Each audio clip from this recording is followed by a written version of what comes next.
Salatullah salamullah. Bismillahirrahmanirrahim. Assalamualaikum warahmatullahi wabarakatuh. Alhamdulillah wassalatu wassalamu ala rasulillah wa ala alihi wa sahbihi wa mawalah wa la hawla wa la quwata illa billahi wa ba'd. Kita lanjutkan kembali kajian kita, masih membahas Kitabul Jami' dan kita masuk pada hadis ke-6. Kita baca hadisnya. Wan Ibni Mas'udin. Iya, kemarin belum dijelasin yang ini. Wan Ibni Mas'udin radhiyallahu anhu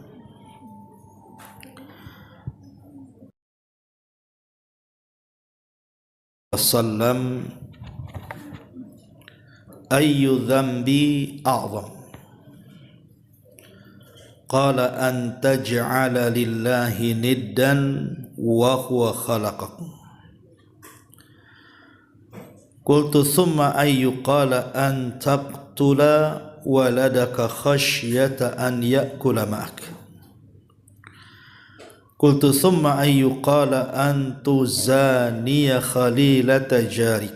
Muttafaqun alaih. Dari Ibnu Mas'ud radhiyallahu an, dia berkata, aku bertanya kepada Nabi sallallahu alaihi wasallam tentang dosa yang paling besar. Maka beliau menjawab alaihi salam, engkau menjadikan sekutu untuk Allah, padahal dia Allah yang telah menciptakan kamu. Kemudian kata Ibnu Mas'ud, aku berkata lagi, kemudian apa wahai Rasul? Beliau menjawab, engkau membunuh anakmu karena takut dia makan bersamamu. Kemudian Ibnu Mas'ud berkata lagi, kemudian apa lagi wahai Rasul?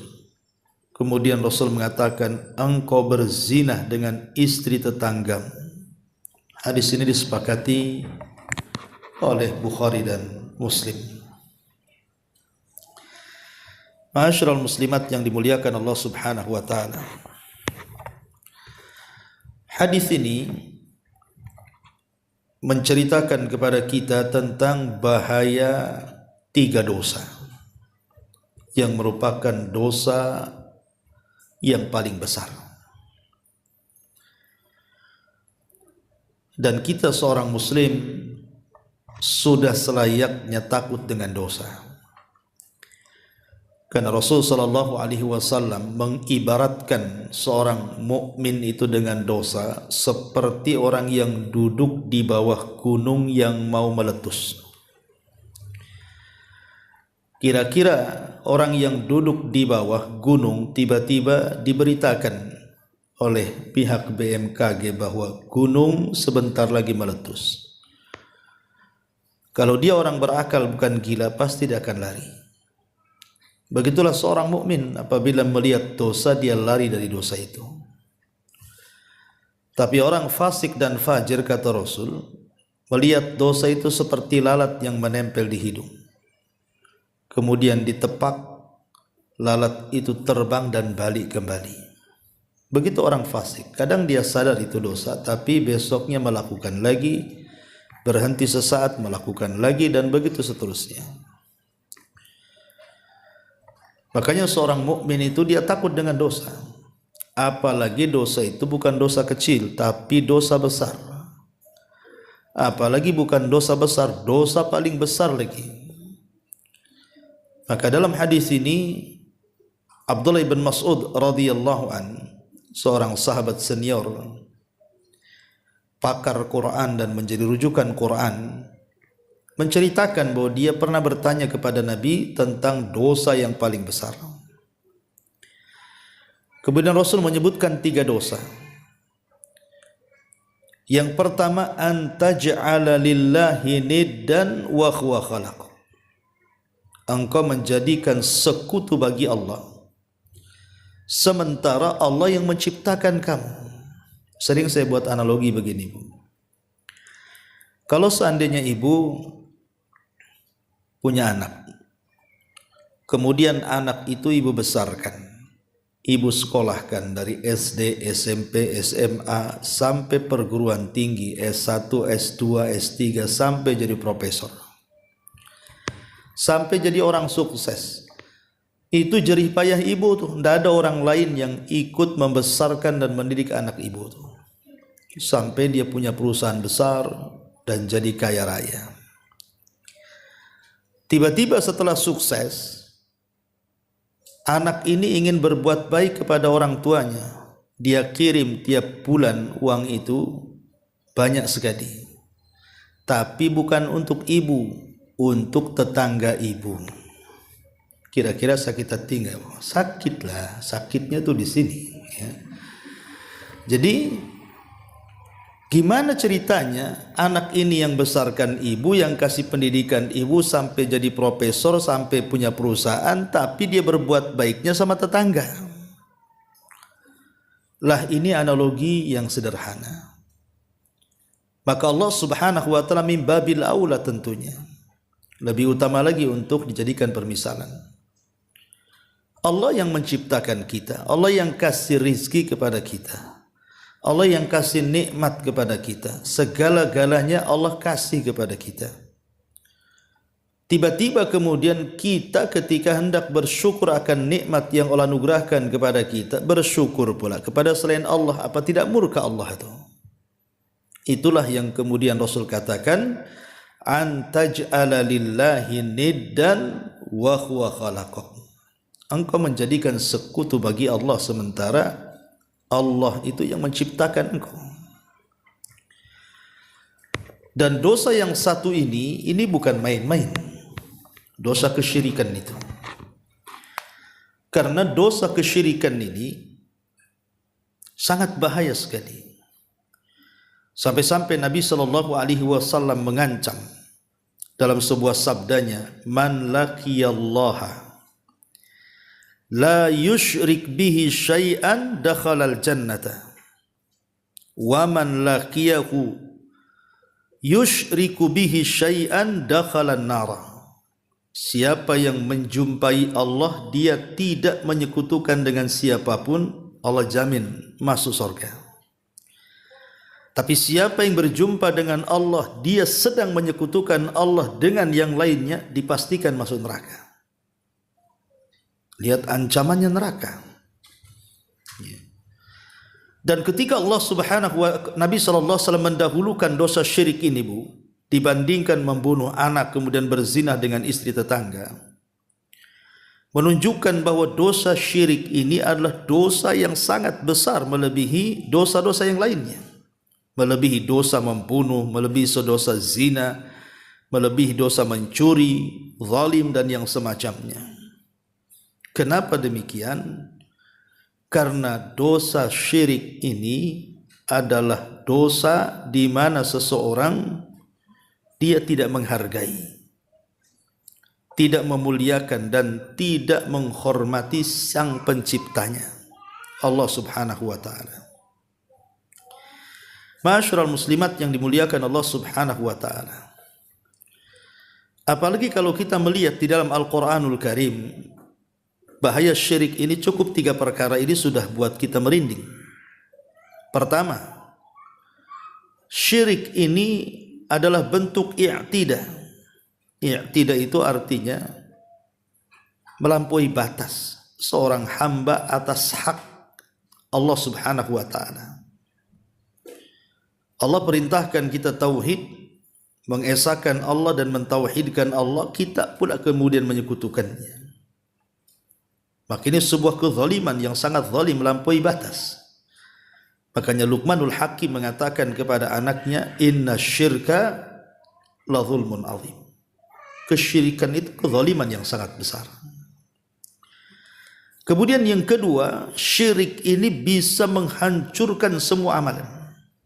Jangan lagi kita. Nabi SAW sampai ditegur oleh Allah. Apa kata Allah dalam Al-Quran surah Az-Zumar itu? ayat 65 tuh. La in asyrakta la yahbatanna amaluka. Hai Muhammad, kalau engkau melakukan kesyirikan, dan mustahil Rasul melakukan kesyirikan, tapi seandainya Rasul melakukan kesyirikan, la yahbatanna amalu, semua amalmu gugur walaupun dia seorang nabi, apalagi yang bukan nabi. Wala takunanna minal khasirin, dan engkau akan termasuk orang yang rugi di akhirat.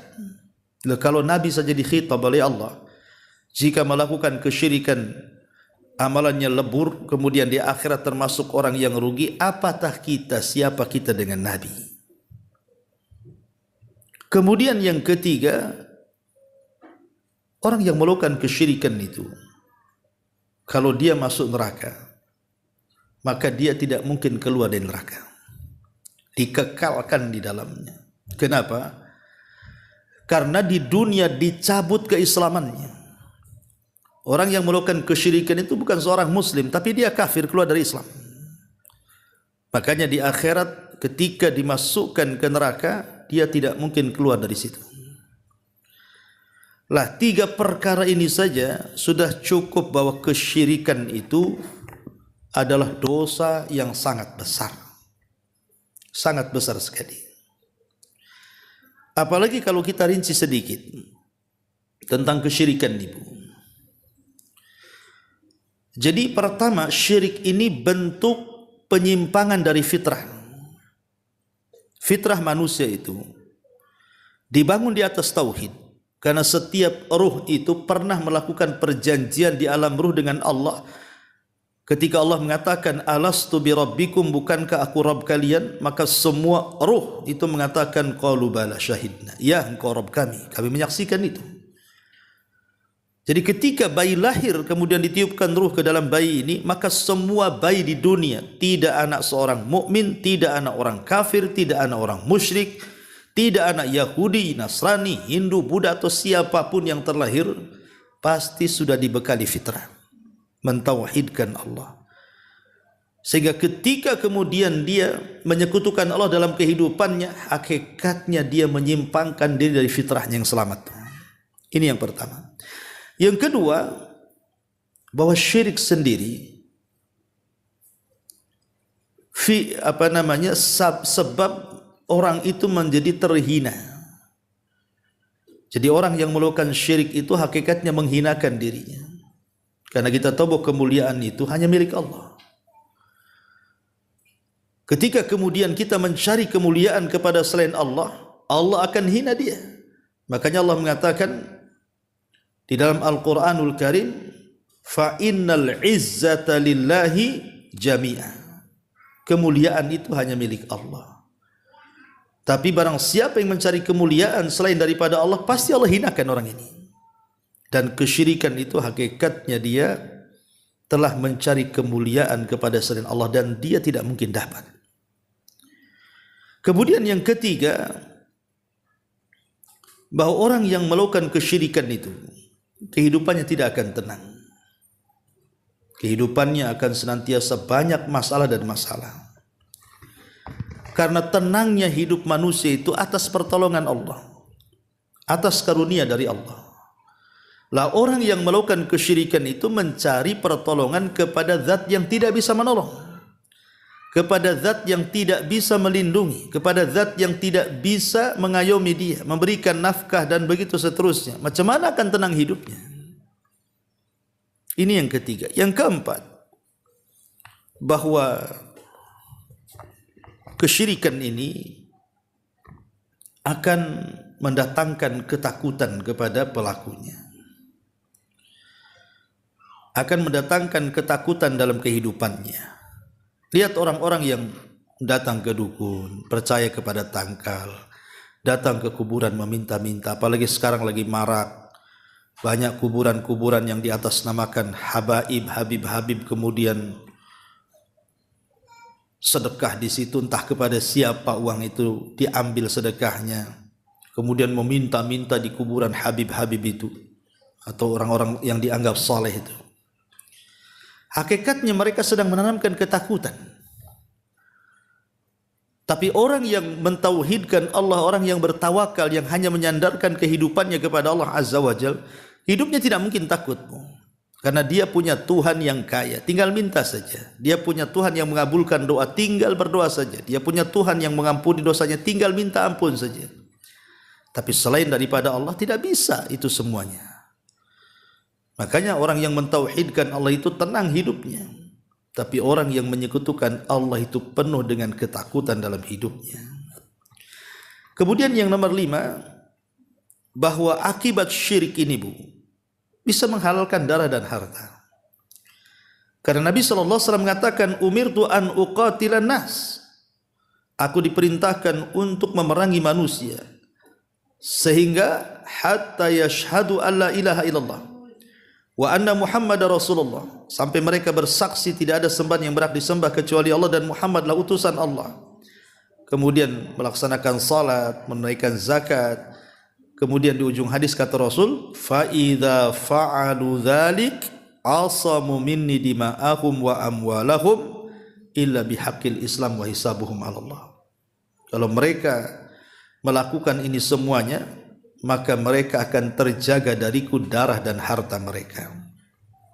Jadi selama dia mentauhidkan Allah, terjaga harta dan darahnya. Tapi kalau sudah menyekutukan Allah, maka tidak akan terjaga darahnya.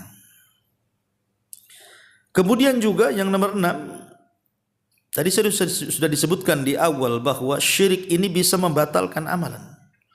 Lelah letih dia bersedekah, lelah letih dia salat, lelah letih dia puasa, bahkan haji sekalipun. Kalau kemudian dia menyekutukan Allah Subhanahu wa taala, percuma tuh ibadahnya. Jungkir balik ibadahnya itu percuma saja. Tidak ada nilainya di hadapan Allah Subhanahu wa taala. Ibarat bahasa Quran itu amilatun nasibah tasla naran hamiyah. Lelah letih dia bekerja, ujung-ujungnya masuk neraka, dikekalkan di dalamnya. Jadi ini bahaya syirik, ya, menggugurkan amalan. Kemudian yang nomor 7, lebih daripada itu, sorga diharamkan. Bayangkan, seorang muslim itu ketika beramal tidak mungkin kenyang sampai kedua kakinya menginjak sorga. Tapi orang yang menyekutukan Allah itu sampai mati, sampai kiamat dibangkitkan sekalipun, sampai kelak masuk akhirat, dia tidak akan pernah masuk sorga. Dan ini kenikmatan yang terbesar yang hilang pada diri dia. Karena tidak ada rizki yang lebih besar melebihi sorga. Dan itulah tujuan kita di dunia, mencari sorga. Tiba-tiba kemudian kita merasa amalan kita banyak gara-gara menyekutukan Allah Azza wa Jalla. Allah katakan, innahu man yusyrik billahi faqad harramallahu alaihil jannah. Siapapun yang menyekutukan Allah, sungguh Allah haramkan padanya surga. Ini yang ke-7. Dan kalau kita lihat sekarang banyaknya khurafat di masyarakat, Bu. Dan sekarang banyak nih khurafat di masyarakat itu, yang menjurus kepada kesyirikan, kan? Dengan pamannya, contohnya nih, menceritakan seorang wali tertentu bahwa ketika hidupnya sang wali ini bisa terbang, bisa ini, bisa itu, bahkan lebih daripada itu, bisa membentak malaikat mungkar nakir. Ada tuh, Bu, ya, kisah-kisah tuh. Seorang habib itu siapa tuh? Bisa dibentak tuh mungkar nakir tuh, Bu. Malaikat dibentak dia, ya. Jadi ketika meninggal itu ya betul-betul dibuat khurafat-khurafat tentang tokoh-tokoh tertentu. Akhirnya rame-ramelah orang ziarah kubur ke kuburan sang tokoh yang dikhurafatkan ini. Kemudian meminta-minta di situ, meminta rizki di situ, seolah-olah dia Tuhan selain Allah. Ini kan bahaya, Bu.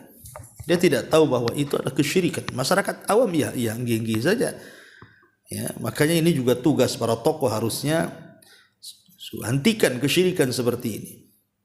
Sia-sia saja uang yang kita keluarkan untuk ziarah kubur ke sana kemari kalau kemudian dijadikan ajang kesyirikan kepada Allah Subhanahu wa taala dengan ghulu ekstrim, melebih-lebihkan orang-orang saleh yang sudah meninggal.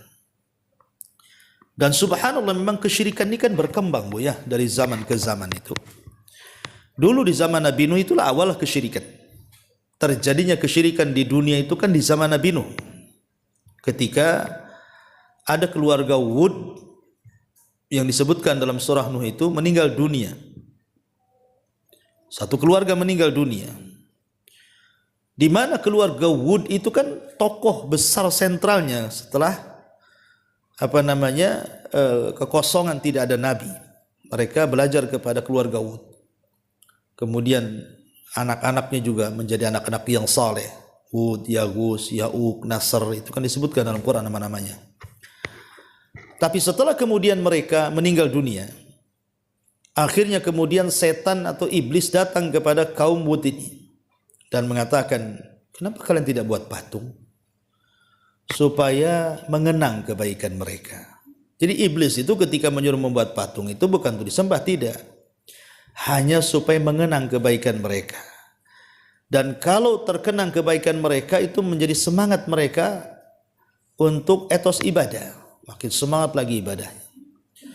Kemudian generasi pembuat patung ini meninggal, datang generasi kedua. Iblis datang lagi kepada mereka dan mengatakan, kenapa tidak produksi banyak-banyak patung itu? Letakkan di rumah-rumah kalian, ngapain jauh-jauh ke sini hanya nengok patung? Kalau diproduksi kan enak, tidak usah jauh-jauh datang melihat patung ke sini. Kalian bisa melihat di rumah-rumah kalian. Diproduksilah banyak-banyak. Lihat bagaimana khutuwat syaitan ya, langkah demi langkah setan tuh. Setelah dibuat banyak, diproduksi, hampir tiap rumah ada patung-patung itu. Generasi ketiga tak tahu menau.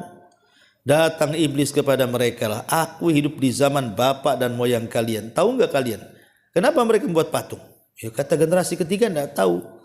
Maka iblis pun mengajarkan mereka membuat patung itu untuk menyembah Allah lewat mereka. Karena mereka orang saleh dekat dengan Allah. Awalnya syirik tawassul, berakhir akhirnya Allah tidak disembah, patung pula yang disembah. Berawal dari menyembah patung, orang saleh ini berakhir apa? Di zaman Nabi Ibrahim, bulan disembah, bintang disembah, matahari disembah, Namrud disembah. Coba. Kemudian beralih lagi kepada zaman berikutnya sampai hari ini macam-macam disembah hari ini, coba. Bahkan di India itu ada orang yang nyembah ular sendok, nyembah gajah, nyembah sapi, macam-macam binatang-binatang disembah. Bahkan ada 1000 agama lebih di sana itu. Berarti 1000 agama, 1000 sembahan lah. Subhanallah kan gitu. Sampai akhirnya berkembang sampai hari ini. Ya, sampai hari ini tuh duit disembah, baju disembah, handphone disembah. Ya kan Bu? Dari mana kita tahu handphone disembah? Ya karena orang lebih peduli kepada handphone dibandingkan sholat. Peduli kepada handphone dibandingkan hak dan kewajiban kan itu ya. Jadi sekarang ini berkembang sesembahan. Makanya wajar kalau Rasul mengatakan ta'isa abdud dinar wa ta'isa abdud dirham. Celaka hamba-hamba dinar dan dirham. Celaka hamba-hamba pakaian, hamba-hamba tas, hamba-hamba mode. Itu ibu-ibu lah tuh ya kan. Coba saja itu. Sekarang ibu kalau pegang handphone itu bukan tengok makalah-makalah, YouTube ceramah, tidak. Pasti masuknya ke Tokopedia, masuknya ke marketplace setiap hari itu ya. Jadi kadang-kadang nggak ada manfaat hidupnya, habis di situ saja. Nah ini kan kesyirikan ini makin berkembang. Makanya Nabi SAW 14 abad yang silam sudah mengatakan, antaj'ala lillahi niddan wa huwa khalaqak. Kau jangan jadikan Allah sekutu. Dia sudah menciptakan kita, memberikan nikmat kepada kita, menghidupkan kita, memberikan macam-macam kepada kita. Maka ada tuntutan Allah kepada kita. Apa itu? An tuwahidullah, agar kalian mentauhidkan Allah. Itulah hak kita kepada Allah. Ini yang pertama. Ya, yang pertama jauhi kesyirikan Bu. Jauhi kesyirikan, karena di masyarakat ini hari ini yang namanya syubhat syahwat itu menyambar-nyambar. Masih juga lah orang itu percaya dengan tangkal-tangkal, jimat-jimat, datang ke dukun. Itu masih ada di masyarakat itu. Dan kita bisa lihat di mana-mana kan. Belum lagi iklan dukun-dukun ini luar biasa lewat YouTube ini. Bahkan ada channelnya sendiri, bahkan ada organisasinya Bu, dukun itu. Perdunu itu apa itu? Ya. Ada itu organisasinya. Sampai terorganisir seperti itu Bu. Sampai membuat channel khurafat-khurafat di YouTube. Subhanallah. Pelawarnya itu banyak, penontonnya banyak, netizennya punya banyak di situ. Nah ini kan sudah krisis tauhid sebenarnya di negeri kita ini. Maka kewajiban ibu yang sudah tahu tentang pentingnya tauhid, kemudian bahaya syirik, dakwahkan kepada keluarga. Ingatkan mereka seperti Luqman mengingatkan anaknya, ya bunayya la tusyrik billahi inna syirka la zulmun azim. Wahai anakku, jangan sekutukan Allah, karena kesyirikan itu sezalim-zalimnya kezaliman. Dan gambaran syirik banyak di masyarakat ya. Banyak sekali. Baik itu berupa ucapan. Karena syirik itu kan ada dua macam. Ada syirik besar, ada syirik kecil kan Bu. Ya, dan yang lebih bahaya itu syirik kecil. Ya, secara bahaya dunia akhirat tentu syirik besar. Maksud saya itu syirik kecil ini kadang-kadang tidak sadar gitu ya. Orang itu tahu-tahu melakukan kesyirikan tanpa sadar. Makanya ketika Ma'qil bin Yasar dia pernah bercerita pernah bersama Abu Bakar Siddiq radhiyallahu an, kemudian datang kepada Nabi SAW bertanya soal kesyirikan yang ditakuti, maka Rasul mengatakan walladzi nafsi biyadi lisyirki akhfa min dabibin namli, demi zat yang jiwaku di tangannya, kata Rasul, dalam kesyirikan itu ada yang lebih samar dibandingkan langkah semut, kata Nabi. Kata Rasul, ala adulluka ala syai'in, maukah kutunjukkan kepada kalian tentang sesuatu, idza qultau, kalau engkau mengucapkannya, zahaba anka qaliluhu wa kathiruhu, maka akan hilang kesyirikan dari kamu baik besar ataupun kecil. Kemudian kata Rasul, katakan wahai Abu Bakar, Allahumma inni a'udzubika an usyrika bika wa ana a'lam wa astaghfiruka lima la a'lam. Ya Allah, aku berlindung kepadamu dari kesyirikan yang saya tahu, dan saya meminta ampun kepadamu dari kesyirikan yang saya tidak tahu. Mestinya doa ini dibaca Bu setiap habis salat Bu dalam wirid. Ya ibu hafal nih, Allahumma inni a'udzubika an usyrika bika wa ana a'lam wa nastaghfiruka lima la a'lam. Tetapi kalau tidak tahu bahasa Arabnya, pakai bahasa Indonesia lah. Ya Allah, aku berlindung kepadamu dari kesyirikan yang engkau tahu, yang kami tahu, dan aku dan kami juga meminta ampun kepadamu dari kesyirikan yang kami tidak tahu. Karena ada syirik-syirik itu yang tadi hinggap di badan kita itu seperti lebih halus dibandingkan jalan semut. Coba ibu perhatikan semut kalau dia berjalan, ada bunyi enggak Bu? Enggak ada bunyi Bu. Semut itu hampir nyaris tak terdengar itu. Apalagi dalam riwayat itu, jalannya semut itu Bu di batu yang hitam yang sangat licin di kegelapan malam. Semutnya pula warna hitam. Cemana bisa nampak? Semutnya hitam, batunya hitam, di kegelapan malam, licin, langkah semut pula tak nampak. Ada kesyirikan-kesyirikan itu yang seperti itu sifatnya. Tahu-tahu nempel aja syirik itu. Contohnya riya. Ibu awal-awalnya Masya Allah datang dari rumah ke pengajian sini itu kan ikhlas-ikhlas saja karena Allah kan Bu. Oh semangat 45 ibu datang kemari ikut pengajian di sini. Kemudian pulang ke rumah. Di jalan ketemu kawan. Dari mana Om? Ya kan sebenarnya ibu bisa menyembunyikan kan. Itu dari sana kan itu ya. Dari sana dari mana? Dari sanalah pokoknya. Ya. Oh enggak. Ibu ingin nunjukkan bahwa ibu ini orang ngaji. Oh saya, kok nggak nampak ya pakaian saya ini?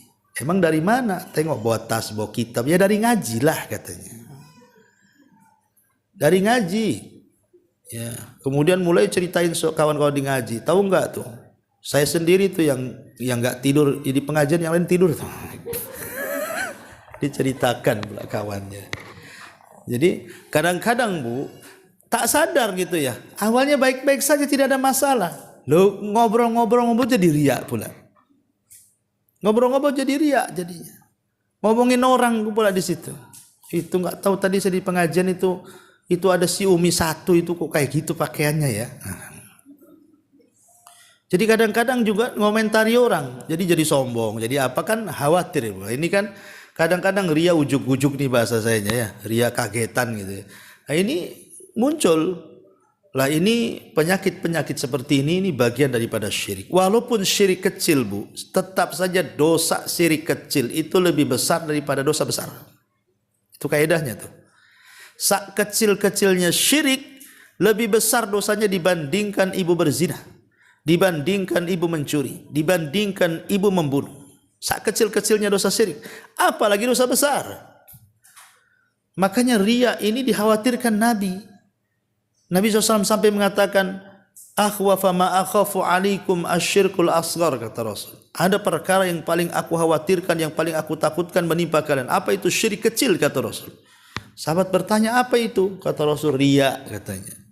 Sum'ah dan yang semacamnya, ya. Ini yang pertama, antaj'ala lillahi niddan wa huwa khalaqak. Yang kedua, kata Nabi SAW, tula waladaka khasyata an ya'kula ma'ak. Engkau membunuh anakmu karena takut makan bersamamu. Kita lihat di masyarakat Bu, pernah saya ceritakan kan, dan bisalah beritanya namanya jejak digital itu kan nggak bisa dihapus Bu, bisa lihat di YouTube kan. Bagaimana ada seorang ibu membunuh anaknya, meracuni anaknya, bunuh diri berjamaah rame-rame dengan anaknya. Rupanya apa alasannya? Karena tidak sanggup untuk memberi makan mereka. Nggak mampu untuk memberi makan mereka. Faktor ekonomi, akhirnya bunuh diri. Banyak sekali itu kasus-kasus yang bahkan yang terakhir yang loncat di jembatan Barelang pun alasannya ekonomi. Ya selain alasan yang lain, tapi kebanyakan saya lihat kasus-kasus bunuh diri itu, baik yang gantung diri sampai ada di Pekanbaru itu bukan laki-laki Bu, bukan perempuan yang gantung diri, laki-laki. Ya, padahal hidup rumah tangganya baik-baik saja. Tapi setelah katanya diinterogasi oleh pihak kepolisian, katanya apa? Bunuh dirinya apa? Karena pusing, banyak hutang. Akhirnya bunuh diri. Coba sekarang lihat tuh. Ya, orang-orang yang banyak hutang, ya kalau dia karena urusan haram, judi dan lainnya, ialah wajar kan kadang-kadang mereka. Tapi juga mengakhiri hidup dengan seperti itu bukan menyelesaikan masalah, justru menambah masalah itu. Ya. Tapi kenyataan seperti ini, orang yang membunuh anak, apakah karena takut makan atau karena malu anak hasil zina, itu yang banyak di Batam ini. Kita lihat bayi-bayi yang dibuang di kardus, dibuang di Solokan, di Bengkong, di mana tuh yang dibuang di tong sampah, ya masih mending bukan ditaruh di depan orang kaya gitu ya, kemudian dipungut jadi anak angkat atau dikasihkan sama siapa, ya mungkin karena malu tadi akhirnya main buang-buang gitu saja, kayak buang sampah kan itu. Dia tidak sadar bahwa nanti pada hari kiamat bayi ini akan menuntut ibunya loh, dan mengatakan wal mau'udatu su'ilat bi ayyi dzambin qutilat, atas dosa apa kau bunuh aku. Dia akan menghadap kepada Allah tanpa kepala, diseret pembunuhnya. Kemudian dia akan mengatakan, ya Rabb, sal hadza lima qatalani. Ya Rabb, tanya orang ini, tanya ibuku nih, atas dosa apa kau bunuh aku gitu. Jadi bayi-bayi ini akan datang kepada Allah itu, jangan salah, meminta kisasnya. Jadi semua ada pertanggungjawaban. Nah di sini Nabi SAW mengingatkan, kenapa? Karena di zaman itu, di zaman jahiliyah itu, banyak juga orang-orang jahiliyah itu yang membunuh anak-anak mereka itu bukan hanya karena dia seorang wanita, ada juga karena takut kemiskinan dibunuh oleh mereka. Makanya Rasul mengingatkan bahwa tidak boleh seorang ayah atau ibu itu membunuh anaknya karena takut makan bersama dia. Ma'asyiral muslimat yang dimuliakan Allah Subhanahu wa taala.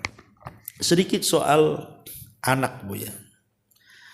Anak ini sebenarnya kalau kita paham, dia itu kan fitrah yang Allah fitrahkan kepada manusia, di mana manusia itu diberikan keturunan. Dan keturunan itu kan nikmat yang sangat besar Bu. Kalau ibu diberikan keturunan itu nikmat yang sangat besar. Karena banyak orang yang tidak punya anak itu kelimpungan hidupnya kan Bu. Saya itu punya kawan itu, ya sekaligus murid lah. Itu sudah hampir 20 tahun menikah, tidak punya anak. Itu sudah banyak biaya dikeluarkan. Dia cek dokter sana, cek dokter sini, yang di Batam. Akhirnya nggak puas juga ke Tanjung Pinang, nggak puas juga sampai ke Jakarta, Bu. Sampai akhirnya carilah herbal, sinse macam-macam. Memang Allah belum takdirkan. Sampai hari ini tak punya anak. Ya. Padahal dia orang berada gitu. Akhirnya sudah putusan dia apa? Ngambil anak angkat. Karena sudah tidak punya anak, ambil anak angkat. Artinya bahwa ini yang nggak punya anak stres pengen punya anak. Lah yang punya anak pula malah dibunuh pula, aneh kan itu. Kalau dia tidak sanggup, merasa dia tidak sanggup, padahal harusnya dia yakin yang ngasih rezeki dia dan anaknya itu Allah. Kasihkanlah sama orang-orang yang nggak punya anak tuh. Kalau memang dia memang merasa tidak sanggup, kan itu lebih kecil dosanya dibandingkan dia membunuh. Makanya Islam tuh terang-terangan seperti ini. Karena anak ini kan aset, Bu. Anak ini aset kita.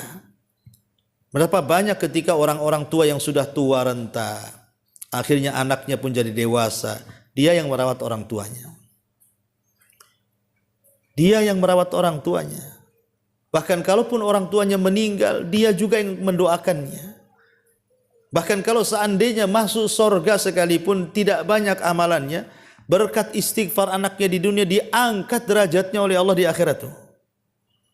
Jadi anak itu luar biasa gitu ya. Tetapi memang Al-Quran sendiri menyebutkan 4 kriteria soal anak itu. Pertama, terkadang Allah anugerahkan kepada orang tua seorang anak itu, anak ini menjadi kebanggaan. Al-malu wal banun zinatul hayatid dunya. Anak dan harta itu terkadang menjadi perhiasan, artinya menjadi kebanggaan. Lihatlah ibu kalau di rumah kan ada piring-piring antik, kadang-kadang kan ibu punya lemari ditaruh di situ gitu ya. Ada barang-barang antik. Lah anak itu kadang-kadang diantik-antikan sama orang tuanya kan, Bu. Jadi kebanggaan. Kadang-kadang kalau cerita sama kawannya itu nggak ditanya soal anaknya, dia cerita soal anaknya. Tahu nggak anak saya katanya? Nggak tanya saya katanya. Tapi kan ada orang tua itu yang nggak ditanya, dia cerita anaknya tuh. Ah, kurang update anak saya loh dari Jakarta katanya. Padahal nggak ada yang nanya tuh. Alhamdulillah anak saya sudah jadi menteri katanya. Alhamdulillah anak saya. Begitu kadang-kadang orang tuh itu. Karena jadi kebanggaan anak itu. Walaupun ada yang kebanggaannya salah kaprah kan. Kebanggaan soal dunia saja. Anaknya nggak sholat tidak apa-apa. Yang penting jadi PNS katanya kan. Kadang-kadang orang tua itu salah kaprah dalam kebanggaan. Atau yang kedua, anak itu jadi fitnah. Orang tuanya sudah masya Allah habis-habisan tuh. Jual sawah, jual rumah untuk nyekolahkin anaknya, mondoin anaknya. Udah didik sedemikian rupa dari kecil dipanggilkan guru ngaji. Setelah kemudian dia dewasa kurang ajar sama orang tuanya. Ya itu mungkin fitnah, Bu. Ibu tidak sia-sia mendidik mereka, tapi ibu dapat pahala. Ya, tapi itu kadang-kadang Allah uji kesabaran orang tua, difitnah pula dengan anaknya. Ya karena anak terkadang dijadikan fitnah oleh Allah untuk menguji kesabaran orang tuanya tuh. Atau yang ketiga lebih parah lagi, Bu, bukan fitnah saja, jadi musuh, ya. Baik musuh secara ideologi ataupun musuh secara fisik. Maksudnya secara ideologi itu kadang-kadang pendapat orang tuh dibantah-bantah saja sama orang tua, sama anaknya tuh. Orang tuanya mau sedekah, jangan kata anaknya, beli motor aku belum punya motor katanya. Kadang-kadang sampai musuh fisik, Bu, dibantainya tuh orang tua. Nauzubillah. Ya, tentu ya harapan kita yang keempat, qurratu a'yun. Itulah doa yang selalu diajarkan dalam Al-Qur'an, Rabbana hablana min azwajina wa dzurriyyatina qurrata a'yunin waj'alna lil muttaqina imama. Terus berdoa kepada Allah. Jadi kalau kita bisa melihat kesimpulannya di sini, ya, anak itu aset bagi kita. Makanya kenapa tidak boleh membunuh? Karena hukum membunuh itu sendiri sudah dosa besar. Apalagi yang dibunuh anaknya, berarti kan nggak punya perasaan, nggak tega banget tuh. Kok bisa anaknya dibunuh kan? Tega banget menurut saya itu kan. Masyarul muslimat yang dimuliakan Allah Azza wa Jalla. Makanya ada satu perkataan yang bagus sekali dari Imam Ibnu Katsir rahimahullahu taala. Apa kata beliau? Wala taqtulu auladakum min imlaq. Ketika beliau memberikan tafsiran jangan kau bunuh anak kalian karena takut tidak bisa ngasih makan. Kata beliau apa? Wa dzalika annahum kanu yaqtuluna auladahum. Karena mereka, maksudnya orang-orang jahiliyah di masa Rasul itu, mereka suka membunuh anak-anak mereka. Kama sawwalat lahumus syayatin, karena sebagaimana mereka sudah dikuasai setan. Jadi orang-orang yang membunuh anak itu, Bu, mereka sudah dikuasai setan. Setan udah masuk. Persis seperti kisahnya siapa? Qabil ketika membunuh Habil. Itu kan karena setan ngasih was-was tuh. Bunuh aja, bunuh saja katanya. Ya, maka ini juga menjadi perhatian di dalam Islam, tidak boleh membunuh anak karena takut miskin, karena jaminan rizki itu sudah Allah tanggung. Makanya dalam Quran surah Isra ayat 31 Allah mengatakan, nahnu narzukuhum wa iyyakum. Kami yang kasih rizki mereka, anak-anak kalian dan juga kalian sendiri. Jadi sudah ada jaminan, enggak perlu takut. Wa ma min dabatin fil ardi illa 'alallahi rizquha. Tidak ada satupun binatang yang melata di perut bumi ini kecuali sudah ditanggung rizkinya. Ini yang kedua. Yang ketiga dan yang terakhir, antuzaniya khalilata jari. Engkau berzina dengan tetangga, baik dengan suami atau dengan istri. Zina sendiri sebenarnya dosa yang banyak madaratnya kan. Orang berzina ini banyak madaratnya. Di antaranya orang yang berzina itu dicabut kesempurnaan iman. Imannya dicabut. Ya. Yang kedua, akan ditimpakan berbagai macam penyakit di tengah-tengah masyarakat. Sebagaimana Rasul yang mengatakan, tidaklah sebuah fahisha, ya, menyebar di tengah-tengah manusia, maksudnya perzinahan itu menyebar tengah-tengah manusia, kata Rasul, kecuali akan ditimpakan kepada mereka berbagai macam penyakit. Bayangkan, berbagai macam penyakit yang penyakit ini belum ada di zaman Nabi. Dan kita lihat hari ini, akibat prostitusi, tempat-tempat zina, zina online, zina offline atau apa namanya kan itu. Marakkan penyakit di mana-mana, Bu. Penyakit yang membahayakan jiwa mereka yang belum ada obatnya, penyakit AIDS, sampai sekarang belum ada obatnya. Kalaupun ditemukan obatnya, Allah kasih lagi penyakit yang lain nanti. Karena yang mereka perangi itu bukan bakteri, Bu. Yang mereka perangi itu Allah yang menciptakan bakteri AIDS itu. Masa Allah mau diperangi, gimana cara ngelawannya? Seandainya satu dokter dunia berkumpul pun menemukan obatnya, tetap Allah akan kirim lagi itu penyakit-penyakit yang lain yang lebih hebat dibandingkan AIDS. Kalau seandainya mereka mau melawan Allah. Jadi percuma mereka mencari obat ke sana kemari itu, karena bukan itu masalahnya. Kalau ingin terhenti dari semua penyakit, tinggalkan tuh, bubarkan perzinahan di mana-mana. Maka akan aman damai itu. Apalagi kemudian zinahnya ini dengan tetangga, itu dosanya lebih besar. Lebih besar sekali. Makanya lihat kata Imam Ibnul Qayyim rahimahullahu ta'ala ketika memberikan catatan kepada hadis ini. Apa kata Ibnul Qayyim? Fazina bil mar'ati allati laha zaujun a'zam ithman wa uqubatan minal lati la zauja laha. Berzina dengan wanita yang punya suami itu lebih besar dosanya, lebih besar hukumannya dibandingkan berzinah dengan yang tidak punya suami. Apalagi dia seorang tetangga. Maka satu, intihak hurmati zauj. Kita merobek kehormatan suami orang. Kalau seandainya berzina dengan istri tetangga, berarti yang berzina ini telah merobek kehormatan suami orang. Yang kedua, hurmatul jiran, menghormati merobek kehormatan tetangga itu sendiri. Jadi sudah kemudian zalim kepada pasangannya yang sah, entah suami atau istri, merobek juga hak bertetangga. Yang itu harus kita hormati karena tetangga itu punya hak. Kemudian yang ketiga, kalau seandainya Allah takdirkan sampai hamil, merusak nasab. bisa merusak nasab, Bu. Ya karena apa ya? Siapa bapaknya kan nggak jelas jadinya. Masyarul muslimat yang dimuliakan Allah Azza wa Jalla, termasuk juga akan banyak menimbulkan kegaduhan. Kalau ketahuan kan bisa masalah, Bu. Akhirnya cekcok, permusuhan, bahkan bisa melakukan pembunuhan tuh, nggak terima. Betapa banyak orang yang suaminya marah ketika lihat istrinya selingkuh dengan dibantainya tuh orang yang selingkuhannya. Jadi akan banyak kerusakan di sini. Makanya walaupun zina itu secara zatnya sudah dosa besar, maka akan lebih besar lagi kalau dilakukan dengan tetangga. Maka ini Islam sangat-sangat menekan antuzaniya khalilata jarik. Jauhi, jangan berzina dengan wanita tetangga.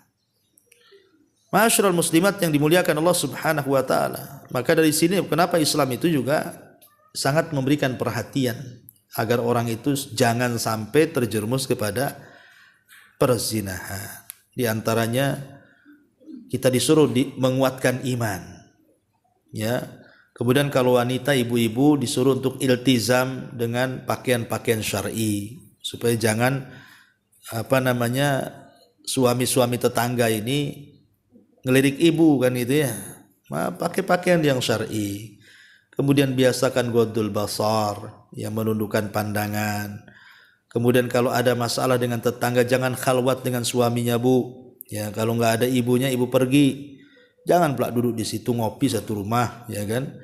Kemudian juga jauhilah majelis-majelis yang ada ikhtilatnya di situ. Ya, kemudian biasakan minta izin kepada tetangga, jangan main nyelonong aja. Mentang-mentang kalau sudah kopul, itu biasa Ustaz, itu kan sama dengan rumah saya. Itu bukan rumah kamu, itu rumah tetangga. Kan ada orang yang katanya udah biasa, anak sudah biasa masuk ke situ. Nggak bisa, itu rumah orang, harus izin, pakai salam. Kalau salam 3 kali nggak diizin, jangan masuk. Ya. Jadi hal-hal yang seperti yang sepele-sepele ini juga harus dilakukan supaya jangan memancing perzinahan tadi. Nah inilah diantara 3 dosa yang disebutkan oleh Nabi SAW yang termasuk dosa yang paling besar. Taib, sampai di sini silakan kalau ada yang bertanya.